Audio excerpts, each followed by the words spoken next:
You are now listening to the Serious Growth Podcast with your host, Leo Costa Jr. This segment, back in the heyday, when I was coming through in bodybuilding, one of our direct mail pieces that we wrote, the first one, it was, the title of it was, I've got to get this off my chest before I explode. I don't know have you seen that one? No, but I've heard you talk about it. Okay.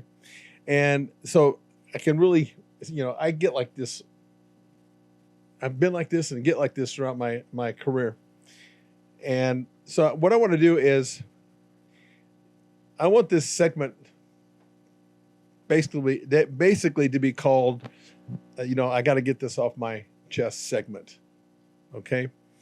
And the topic that I want to talk about is about the results are a reflection of the struggle, your struggle.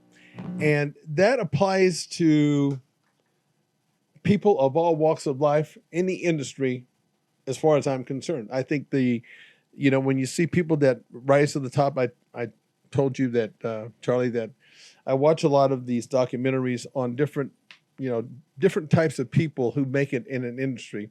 And one of my favorite industries to watch and to listen to their story are bands, in the way that they start. And it's just a very fascinating rise to the top for the ones that do make that, and what I've, certainly understand, and the common thing among people who make it to the top is that they struggle. At the end of the day, if they're relative and relatable and relevant, 5 years, 10 years, 40 years down, the road, like the Stones, I just watched them. It just doesn't happen. And so I'm always conflicted, because I've said it before, bodybuilding for me, changed my life forever. And it arguably, maybe almost took me out, took my life, because, I had these health problems 9.5 years ago. And for those that don't know, I was paralyzed from having 3 strokes in 3 weeks. Okay. Now, arguably, you could say that bodybuilding has something to do with that. And that would be a fair statement, for the reasons that in that sport, it's all based on extreme behavior. And it's a very difficult thing to manage, because if you're not all in, you can't do that sport. And I see the same thing in other areas, so I'm always conflicted because of the environment. I've had these personal training studios, and I've trained in plenty of gyms. And I just see that the environment has changed, and I don't think for the better. And yet I can't expect for everyone to have the same mindset that I do when they go into the gym. Because what happens in most cases is the difference between me being inside a gym, me being inside my training studio with the mindset that I have because of bodybuilding. It's hard for me to get out of that. I am not competing to the level that I did. I'm not competing at all. I'm competing against myself. But I still have that mindset, and I find myself getting like really locked down, and to the point where I know that people that are around me, which I don't care, but I can sense that people that are around me don't get it. Kind of in the same way, like I don't get them and the reason why they're there. That reasons why they're at the studio or at a gym working out, because it's the difference between having this mindset where I've got a job to do, I'm focused, don't fucking bother me. I can tell you that when I'm training, I have a client or two that train with me, and they understand that when they come in and start working out, because they chose to work out with me in my hour, 45 minutes, not hour and 45, but 45 minutes. So they know that the minute we start, it's go time. It's not chat time. There's just enough chat to ask that person, how are you doing? You need more weight? You need less weight? Okay, there's that. But here's what drives me fucking crazy. And this is where I have to get this off my chest before I explode. Here we are at that, okay? is that I can't expect for those people to have the same goals that I do, even though I'm not competing.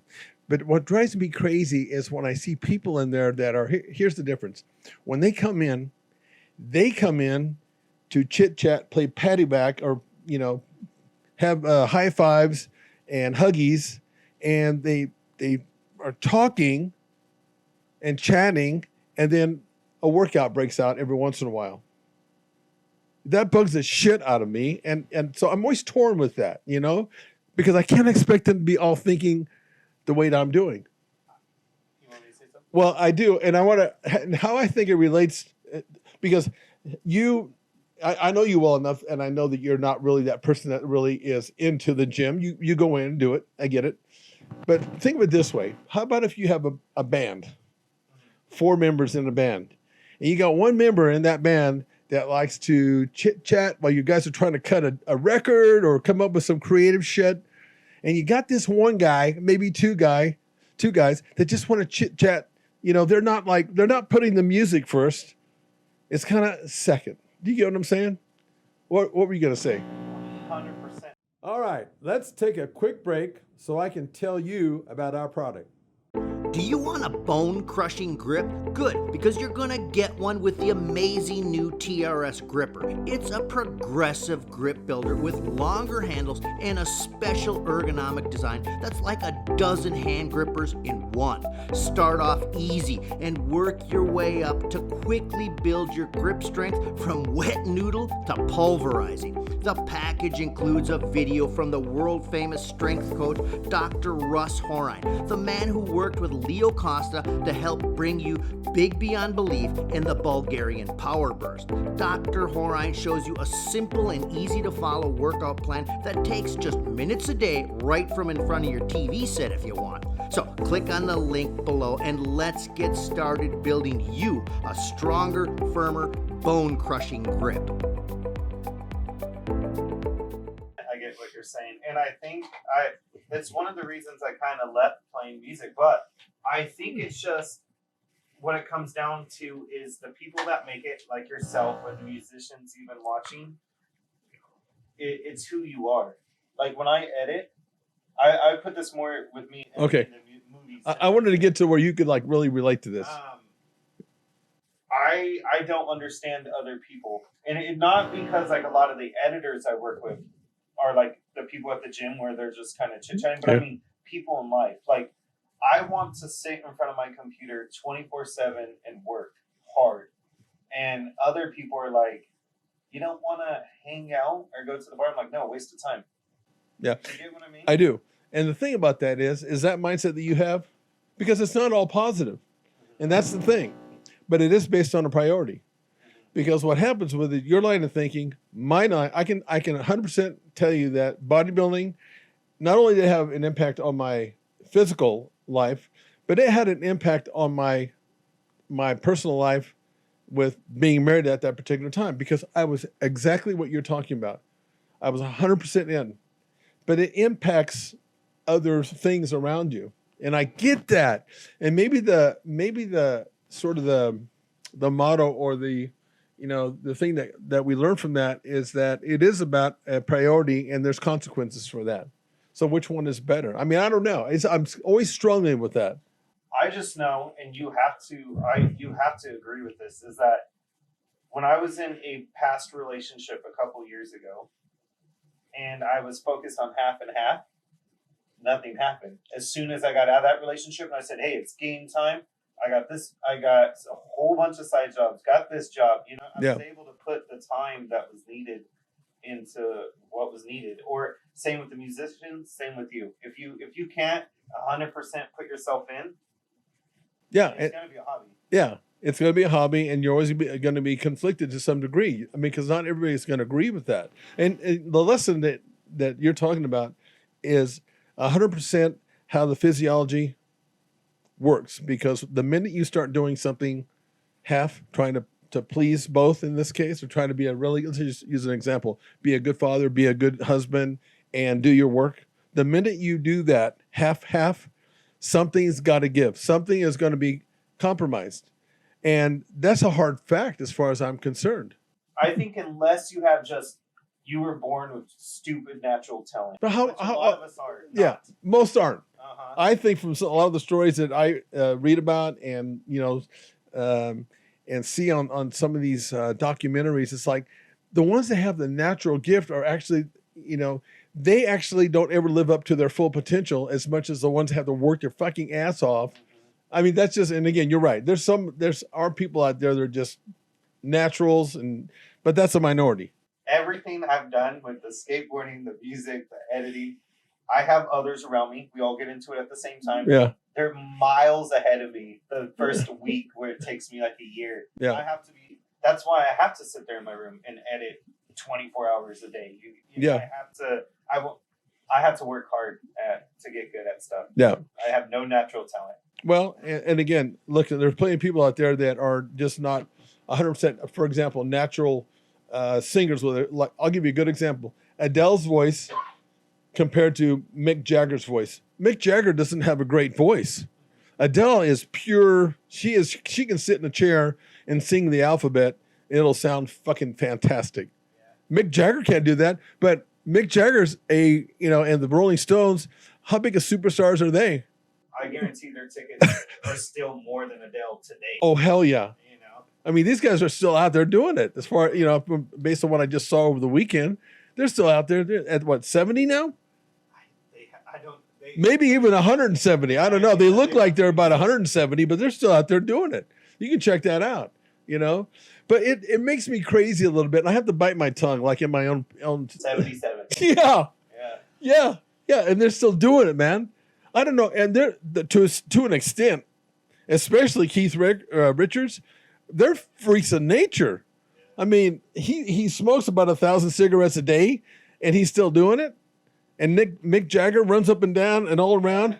How do you do that shit and still sing? I mean, So it's like you said, you have to work your ass off, but you don't always have to be the most talented or have the best voice to become something fantastic like they have, But it drives me crazy all the time because, people make comments and I know what they really mean. Like when they, for example, me being in the gym and I'm, getting bigger and I had somebody approach me the other day. I was doing like this little dumbbell isolation. And you go, why are you making a grunting noise when that is so light?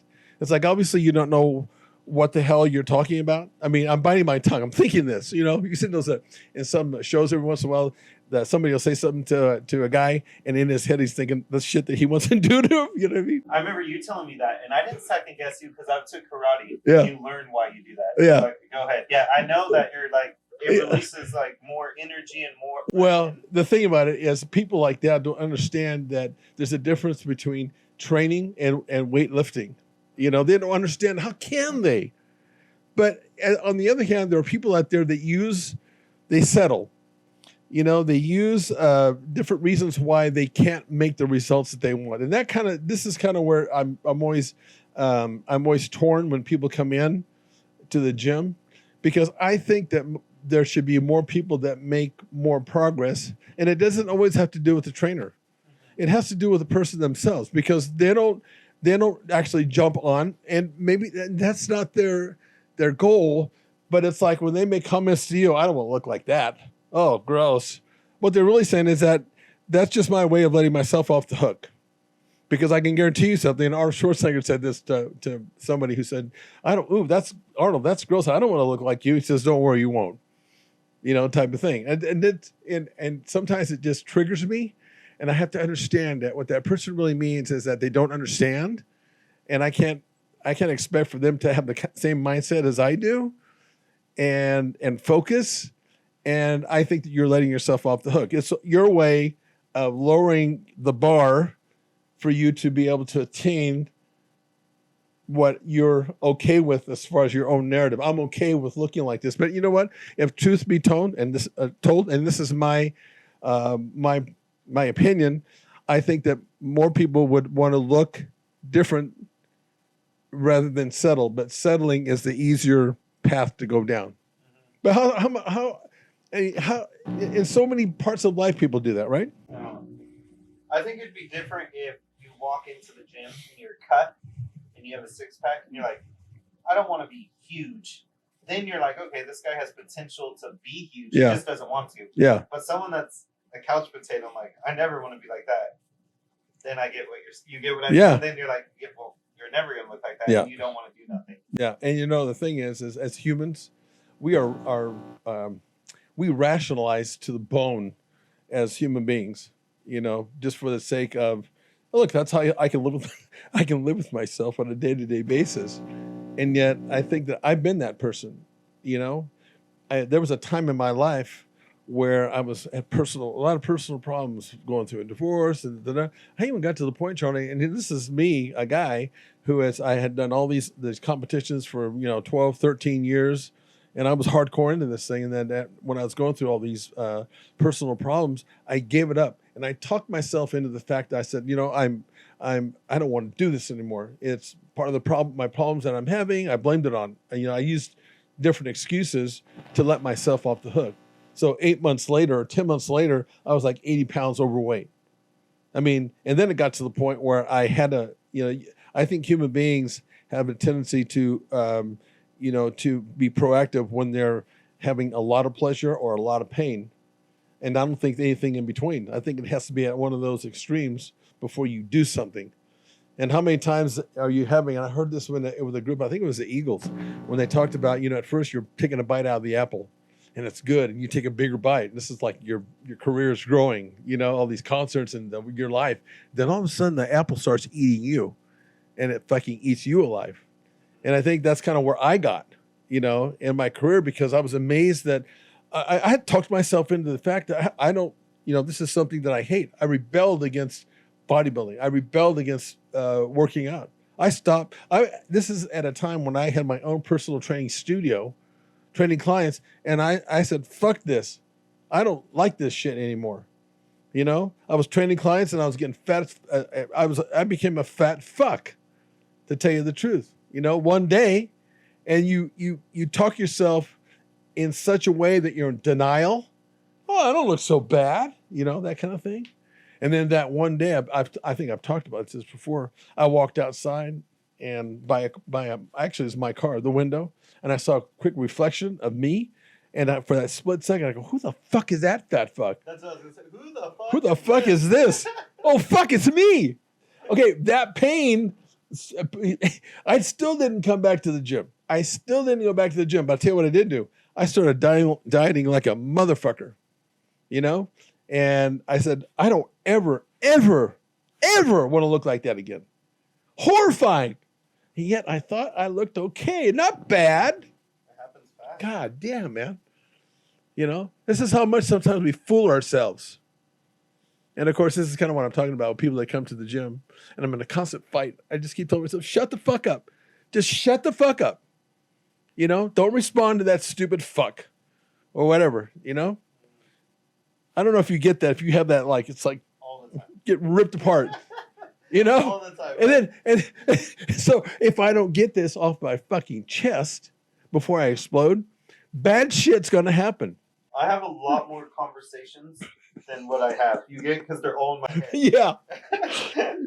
I know exactly how you. Every day I tell 10 people to shut the fuck up and no one hears it. Exactly.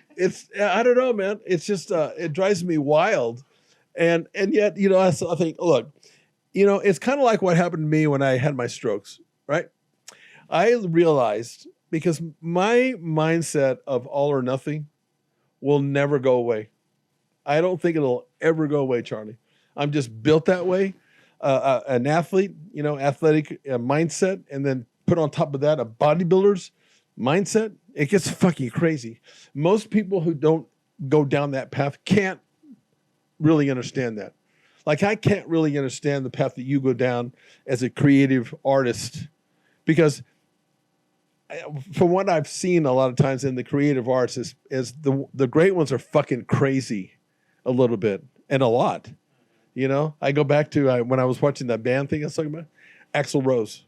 That motherfucker, I don't know if you know his story. Oh, I know every detail about him.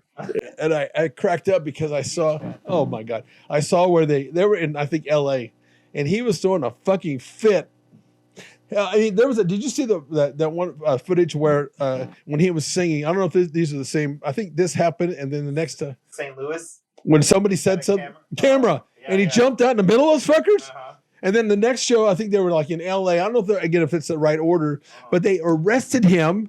The LA Police Department arrested him to bring him to the fucking concert that people were waiting for Guns N' Roses to sing. He didn't want to show up. A fucking crazy man. And yet, I mean, he was a kind of a creative genius. Would you say that? Or am I wrong about that? No, yeah, I think, because if you really, I know they have like 5 CDs, but one was a demo, one was covers. So let's be honest, they had 3 CDs. And out of those 3, one was Appetite, their first one, and then the other 2 was 1 CD that they put into 2. Yeah. So really they had 2 CDs. Yeah.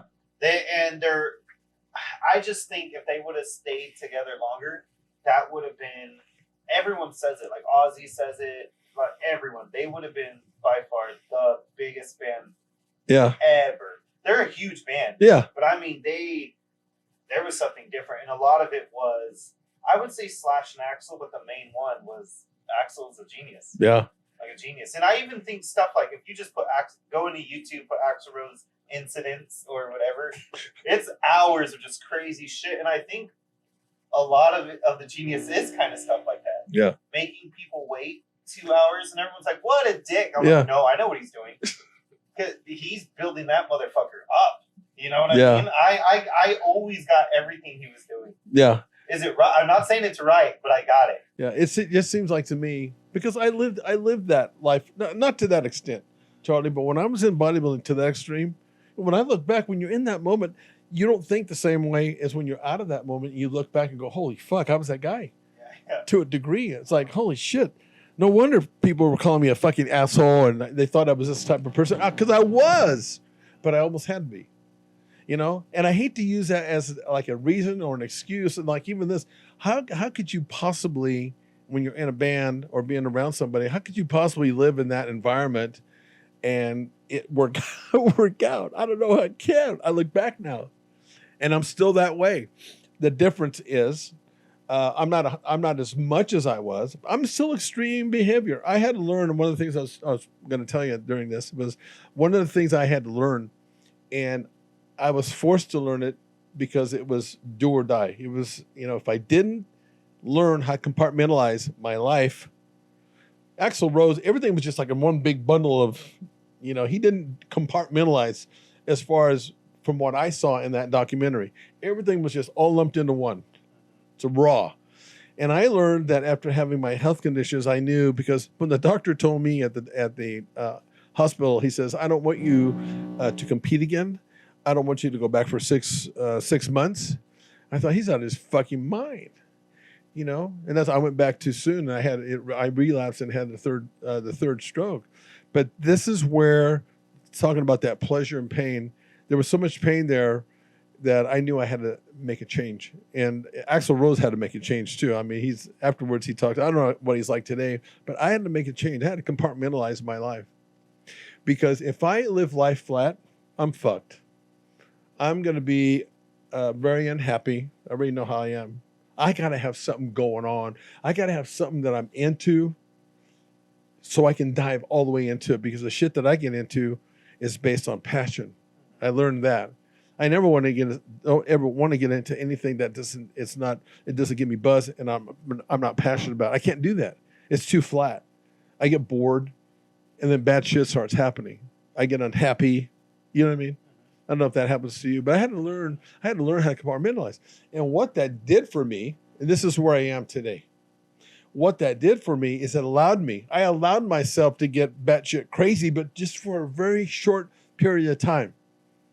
I go into my gym now and I focus, and that hour I'm in, but I got to come out of that. That doesn't mean that I'm still not into other projects that I'm doing, but in that particular moment, I'm all in. Okay, life is going to be stressful. It's going to be up and down. I say that you need to give your life, when stress is happening, you need to address it. You can't pretend like it's not there. If you got shit going on, you got problems, you can't pretend that it's not there. You got to deal with it. So I put that shit in a box. The difference is I give it a certain amount of time. And it takes discipline, by the way, because it took me a while to get like this. I said, okay, I'm going to allow myself to be stressed out and pissed off about this for 24 and no more than 48 hours. I'm going to give her hell because your body can handle that. Your physiology, even if you've had strokes. Where it fucks you up is when it's chronic, when it's in your day in and day out. That was one of the lessons that I learned because, like I said, I can't do anything half-assed.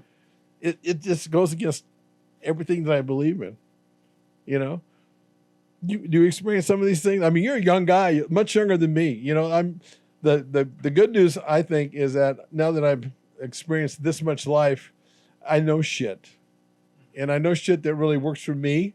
It just because I'm doing what I'm telling you I'm doing doesn't mean that it works for you. But I would think I kind of think I know a little bit as who you are, just based on what you're saying. You have to be like 24/7. That's not normal. That shit'll catch up to you. What do you think? Let's take a quick pause to tell you about something you are definitely going to want.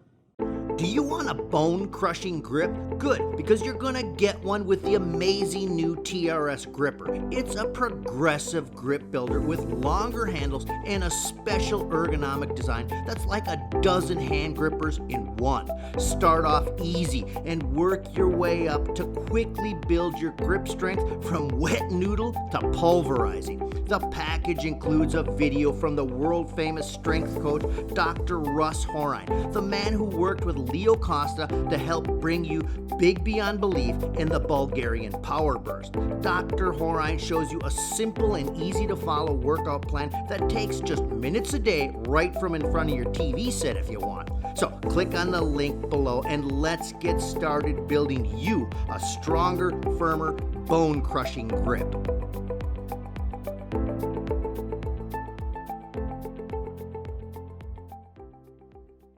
I just think I'm 31 now, and so much of my life I feel is wasted because I haven't thought about myself. I haven't put the time into anything really because I always well, I'll put 40 in, and now I'm like, fuck that. Every time I put in 100, I've seen results. Yeah. So why not do it until I get what I want? You know what I mean? Yeah. Funny that you say that because I remember, and here's the good news. I remember thinking the same way, and I was about your age. I'm thinking, God damn, man, I'm 30 years old, and I start comparing, like, maybe friends of mine. Fuck, these guys are doing this, or they have this. And here I am living with mom, you know, because when I went through my divorce, I was fucked. I mean, there was a lot of other shit that went on. I don't want to talk about it. I don't need to, you know, but I landed there, and that just makes you think even more, you know. So it's weird. But the good news is, you know, it turns around pretty fast if you focus. I think that's what you're saying. But you still have to be, you know, you have to be mindful, you know, you have to have something that counterbalances you, because you'll get so far in you won't even know that you're doing some of the shit that you're doing. You know, I think. Anyway, I just, you know, so I wanted to unload some of this shit today. You know, because I see stuff in my studio, my gym, and I go, oh, fuck. Just so you know, Axl Rose today is really good. He, I don't know if you heard, him and most of the band got back together. I didn't. Yeah, so Slash and him, you know, the main one, Slash and Duff, the bass player. Yeah. They haven't talked, like him and Slash haven't talked since '97. They all got back together, and then at the exact same time, AC/DC singer lost his hearing. Oh yeah, yeah. So Axl went and sang for them. I saw that on that documentary. And Guns N' Roses was never late for either show. No incidences anymore. So it seems like he's learned how to, like you're saying, balance everything and doing good. Yeah, it's really interesting, you know. And it's a for me, Charlie. It's like, and I like to tell other people this because sometimes you think you're the only one, but it's never easy. And this goes back to what we're talking about. The results, you know, it's always a reflection of the struggle. And I think that certain amount of this stuff is a struggle. It's not easy. It looks maybe to other people to the outside, they think, oh my God, you know, these guys, you know. And I listened to a podcast the other day from Aerosmith. You know, I have this, you know, my idea of these guys is, oh my God, all this money. And Aerosmith, you know, Steve Tyler says, you'd be surprised. He said that a lot of people give him crap for American Idol. Yeah. He said, I did that because I needed money. Right. I wanted a new house. Exactly. I just saw that. Like, I just saw the was it podcast. on Joe Rogan? Yeah. Yeah, and he was like, dude, you're Aerosmith. He's like, Yeah. Yeah. it's not what you think. Yeah. You know? And he says, you'll be surprised. You know, all I'm thinking is, oh, this fucking money of all these concert sales. Well, a lot of these guys get fucked over. But he also did say a lot of it went towards drugs. That true. You know, That's like, right. No, I like him because he takes ownership of that. Yeah, big time. Which I think is really a good lesson for most people to look at and say, look, you know what? If there's a problem, my dad used to say this. He said 95% of the time, go look at the mirror and you'll find out where it is. I think there's a lot of truth to that. Yeah. You got to own up to that. And it's a hard thing to do, right? Yeah. You got to own up to that shit and say, you know what? Yeah, I was a part of it, maybe even the biggest part of it.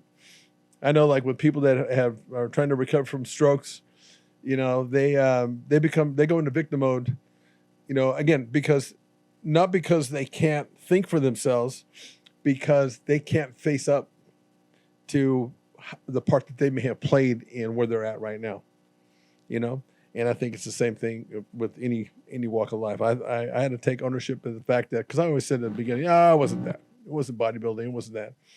It could have been, you know, because it was chronic. And then you add all this shit in your life with stress, you know, going through court. And look, life is always fucking you around. It's going to. That's just part of life. It's just knowing how to respond to that. It's not what happens to you. It's how you respond to that. And that's way easier said than done. But when you can get a grasp of that little by little, then all of a sudden, like I look now, I'm thinking, oh shit, man, you know, I'm in a pretty good spot.